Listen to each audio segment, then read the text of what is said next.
பஞ்சு முறுக்கு மந்த்ரா கடலை எண்ணெயில நானே பண்ணுது. ஒரு சேலஞ்ச், உங்களால இந்த மாதிரி முறுக்கு செய்ய முடியுமா? மந்த்ரா கடலை எண்ணெயில முறுக்கு செஞ்சு பாருங்க. Okay, experience your dream retirement life for a day. இந்நிலையில திரு ஸ்ரீகுமார் நம்மோட இணைப்புல இருக்கார். வணக்கம். இணைப்புல வந்து மிக்க நன்றி. Am I audible to you, sir? வணக்கம் சார். இந்த ரிசல்ட்ஸ் பத்தின உங்களுடைய முதல் ஒப்பீனியன் நான் தெரிஞ்சுக்க விரும்புறேன். ஜம்மு காஷ்மீர்ல வந்து கிட்டத்தட்ட 100% உறுதியான ஒரு விஷயமாக அங்க வந்து தேசிய மாநாட்டு கட்சி காங்கிரஸ் கூட்டணி வந்து ஆட்சி அமைக்கிறது. காங்கிரஸ் வந்து ஒரு பிரில்லியன்டான மூவ் அங்க எடுத்துருச்சா, நம்ம வந்து தனித்து போட்டிடுறோம், களங்காண்றோம், நம்ம பஞ்சாயத்து கூட்டுறோங்கிற மாதிரிலாம் போகாம நம்ம ஒரு பெரிய கட்சி, அவங்க தான் நமக்கு அங்க பெரிய ஸ்டேக் கிடையாது, அப்ப பேசாம நம்ம வந்து ஒரு செகண்ட் ஃபீல்ட் வாட்ச் நம்ம போயிட்டோம்னா நம்ம வந்து ஆளுங்கட்சியோட கூட்டணி கட்சியா இருந்துட்டு போயிடலாம். சோ அது ஒரு சேஃப் அப்படின்னு முடிவு பண்ணிருக்காங்களா? அந்த முடிவுக்கு கிடைத்த வெற்றியா பாக்குறீங்களா?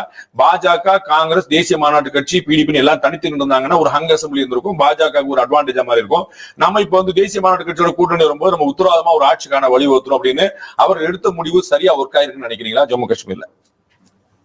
ஆமா சார். ஏன்னா 2014 எல்லா கட்சிகளுமே தனித்தனியா போட்டி போட்டாங்க. சோ அந்த டிவைடட் ஓட்டோடைய ரிசல்ட் வந்து 2014 அந்த டயத்துல வந்து நம்மளுக்கு காண கிடைத்தது. பிஜேபிக்கு ஒரு 25 சீட்டு போல கிடைத்தது. இந்த தடவை என்ன பண்ணிட்டாங்கன்னா, பிஜேபி ஜம்மு ஏரியால மட்டும்தான் அவங்க கான்சென்ட்ரேட் பண்ணாங்க. வேற காங்கிரஸ் வந்து என்சியோட சேர்ந்து ஒரு கூட்டணி அமைச்சாங்க. நம்மளுக்கு ஒண்ணு புரியணும், அதாவது என்சியும் சரி காங்கிரஸும் சரி எல்லா காஷ்மீர் ஜம்மு காஷ்மீர் பிராந்தியத்திலையும் அவங்களுக்கு வந்து ஒரு பேஸ் இருக்கு. அதாவது லடாக்ல முன்னாடி லடாக் இருந்தது, இப்ப லடாக் இல்ல. லடாக்கா இருக்கட்டும், ஜம்முவா இருக்கட்டும், காஷ்மீரா இருக்கட்டும், எல்லா இடங்களிலும் அவங்களுக்கு பிரதிநிதித்துவமும் பேஸும் இருந்தது. பிஜேபிக்கு அப்படி கிடையாது. பிஜேபி ஜம்மு உதம்பூர் பேஸ் பண்ணின பார்ட்டியாக மட்டுமே பார்க்கப்பட்டது. சோ அதனால வந்து இது வந்து ரொம்ப ஒரு easy revival for national conference and Congress. இன்னொரு காரணம் என்னன்னா, பிடிபி பாத்தீங்கன்னா போன தடவை பிடிபி இருந்தது, பிடிபி ரொம்பவே வீக் ஆயிட்டாங்க.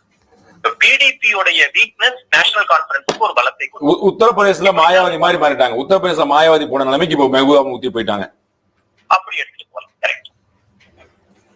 சோ அது வந்து பிஜேபிக்கு சாரி காங்கிரஸுக்கு வந்து பெரிய ஹெல்ப் பண்ணி நம்ம செகண்ட் ஃபீல்ட் வாசிக்கிறது. ஒருவேளை காங்கிரஸும் என்சிபியும் தனியா இருந்தாலும் அது பிஜேபிக்கு அட்வான்டேஜா மாதிரி இருக்குமோ? இல்ல, ஒரு டு சம் எக்ஸ்டென்ட் தான். இது வந்து ஒரு it is a determined election காஷ்மீரை பொறுத்தவரை. ஒரு காங்கிரஸ் வந்து தனியா நின்று இருந்தாங்கன்னா இன்னும் ஒரு 5 இருந்து ஒரு 8 சீட்டு வரைக்கும் கொஞ்சம் வித்தியாசப்பட்டிருக்கலாம். பட் ஓவராலா அது வந்து மாறி இருக்காது. நீங்க அதை பாத்தீங்கன்னாலே it is a vote for a stable government. It was a vote for a governance.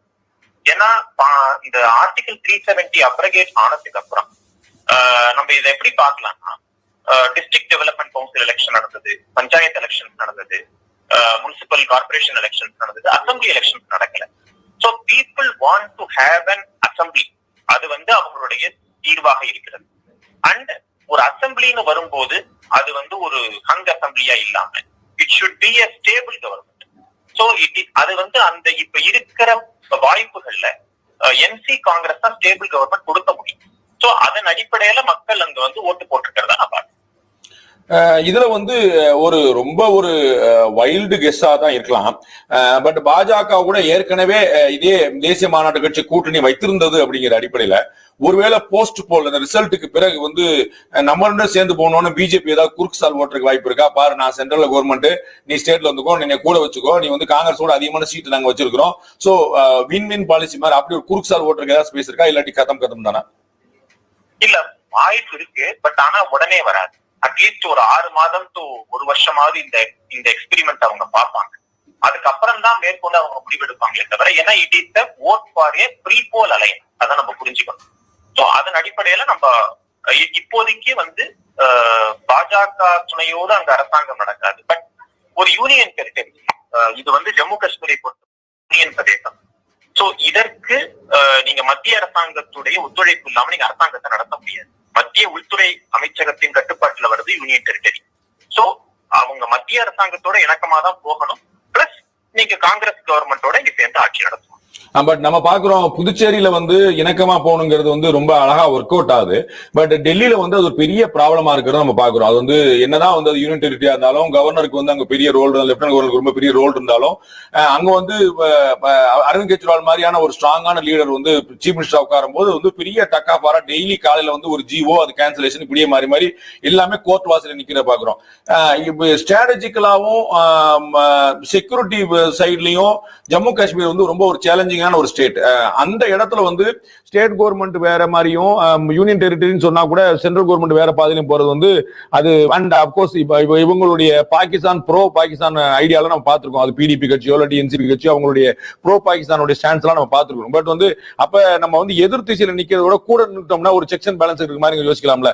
அதை தாண்டி இன்னொரு பாயிண்ட் இருக்கு. நீங்க சொன்னது போல இப்போதைக்கு நம்ம சாத்தியம் இல்லைன்னு சொன்னா இன்னைக்கு வந்து 28 சீட்டுக்கு மேல வந்து பிஜேபி தனியாவே அங்க வந்திருக்கிற பாக்குறோம். இன்னைக்கு இருக்கக்கூடிய டெமோகிராபிக்கல் சேலஞ்சஸ் தாண்டி அவங்க வந்து மைனாரிட்டி கம்யூனிட்டி மெஜாரிட்டியா இருக்கக்கூடிய இடத்துல வந்து இவங்க 28 சீட் வாங்க முடிஞ்சது அப்படின்னா ஒரு 5 வருஷம் ஒரு ஸ்ட்ராங்கான அப்போசிஷன் பார்ட்டியா இருந்தாங்கன்னா அடுத்த எலெக்ஷன்ல இவங்க ரூலிங் பார்ட்டியா வர வாய்ப்பு இருக்கு. வேற இவங்க வந்து கூட போய் சேர்ந்துக்கிட்டாங்க அப்படின்னா திருப்பி எல்லா பள்ளியும் அவங்க மேலதான் அவ்வளோ. அப்ப வந்து திரும்ப அவங்க வந்து அங்க ஆட்சிக்கு வரக்கான ஸ்பேஸ் இல்ல. நீங்க ஏற்கனவே வந்து திரு ஜேவி ஸ்ரீராம் சொன்னது போல வெஸ்ட் பெங்கால் ஒடிசால இந்த மாதிரி கொஞ்சம் கொஞ்சமா வளர்ந்தா கூட அங்க ஒரு ஸ்டேபிளான கவர்மெண்ட் நாளைக்கு பிஜேபி கொடுத்த முடியும் பார்க்கலாம். சோ பிஜேபியோட ஸ்டாண்ட் ஜம்மு காஷ்மீரை பொறுத்த அளவுக்கு ஆட்சியில பங்கு வைக்கிறன்னு இருக்குமா இல்லாட்டி எதிர்கட்சியாக தொடர்றதுன்னு இருக்குமா? ஒவ்வொரு ஸ்டேட்டும் டிஃபரெண்டா இருக்கு. ஏன்னா யூனியன் டெரிட்டரி நம்ம பாக்குறோம். பட் அரவிந்த் கெஜ்ரிவாலோட ஆம்பிஷன்ஸே வேற. அவர் அதனாலேயே வந்து உங்களுக்கு பிஜேபியோட ஒரு ஒத்து போகாம அவர் வந்து ஒரு he believes in a dramatic politics. But Omar Abdullah is a practical politician. நீங்க கவனிச்சு பார்த்திருக்கலாம். ஒமர் அப்துல்லா பல முறை வந்து அவர் மனசுக்கு பட்டதா பேசினதை நம்ம பல ட்வீட்ஸ்ல நம்ம பார்த்திருக்கலாம், பேட்டிகள்ல பார்த்திருக்கலாம். அதாவது நம்ம ஒரு கார்த்தி சிதம்பரம் மாதிரி. Exactly. So he is a very practical man. And அதனாலயும் இல்லாம வந்து ஒரு யூனியன் டெரிட்டரின்னு நம்ம வச்சிருந்தாலும் there is a things called border state. இப்ப வந்து பஞ்சாப் இருக்கு, பெங்கால் இருக்கு, ஈவன் நார்த் ஈஸ்டர்ன் ஸ்டேட்ஸ் இருக்கு. இதெல்லாம் வந்து ஈவன் பார்டர் ஸ்டேட்டா இருந்தாலுமே they have to coordinate with the central government. ஏன்னா அதுதான் ஒரு ரெக்குயர்மெண்ட். ஏன்னா they are sharing their borders with a foreign country. So இதனால வந்து உங்களுக்கு பாத்தீங்கன்னா டு சம் எக்ஸ்டென்ட் வந்து அவங்க இணக்கமா தான் போவாங்க. எந்த ஈவன் காங்கிரஸ் கவர்மெண்டே வந்தாலும் நம்ம பார்த்திருக்கோம். பஞ்சாப்ல வந்த போது எப்படி பிஜேபி கவர்மெண்டோட இணக்கமா போனாருன்னு நம்ம பார்த்திருக்கோம். So that is one thing. நீங்க ஃபார் ஸ்டேட்டை பொறுத்த வரைக்கும் கேக்குறீங்க. பிஜேபி ஃபர்ஸ்ட் வந்து அவங்களுடைய ரெக்குயர்மெண்ட் என்னன்னா சார், இப்போ வந்து டெமோக்ரஸி ரெஸ்டோர் ஆனதுக்கு அப்புறம் கிடைத்த முதல் எலெக்ஷன் இது. அந்த ஆர்டிகல் 370 போனதுக்கு அப்புறம் ஒருவேளை ஒரு 30% 40% தான் ஓட் பர்சன்டேஜ் ஆயிருந்ததுன்னா இதே ஃபாரின் ஏஜென்சிஸ் என்ன சொல்லிருப்பாங்க பாருங்க, அஸ்ஸான மக்களும் இந்த ஆர்டிகல் 370 அப்ளிகேஷனை எதிர்த்து ஓட்டு போட்டிருக்காங்க, டெமோக்ரஸி குறைஞ்சு போச்சு அப்படின்னு சொல்லியிருப்பாங்க. மக்கள் வந்து ஆதரிக்கவே இல்லை அப்படின்னு இருக்கும்.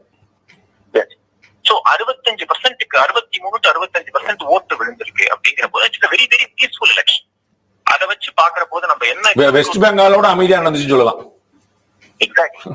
சோ அண்ட் சென்ட்ரல் கவர்மெண்ட் வந்து என்ன ஃபீல் பண்ணுவாங்கன்னா this itself is a very big achievement பார்த்தோம் irrespective of the result. So அதனால ஜம்மு காஷ்மீர்ல எந்த கவர்மெண்ட் வந்தாலும் ஏன்னா அவங்களுக்கும் அவங்களுடைய லிமிட்ஸ் தெரியும். அவங்களுக்கு 90 சீட்ல அவங்க ஆளே நிக்க வைக்கல. அவங்க நிக்க வச்சதே என்னமோ ஐ திங்க் 68 சீட்லாம் நிக்க வச்சிருக்காங்க. So they know their limitation. So அவங்க நல்லா பெர்ஃபார்ம் பண்ணுவாங்க. அப்போசிஷன் பார்ட்டி அவங்க நல்லா பெர்ஃபார்ம் பண்ணுவாங்கன்னு தான் நினைக்கிறேன். For the time. Thank you very much Sreekumar. இணைப்புல வந்து உங்க கருத்து மிக விரிவாக பேச மிக்க நன்றி.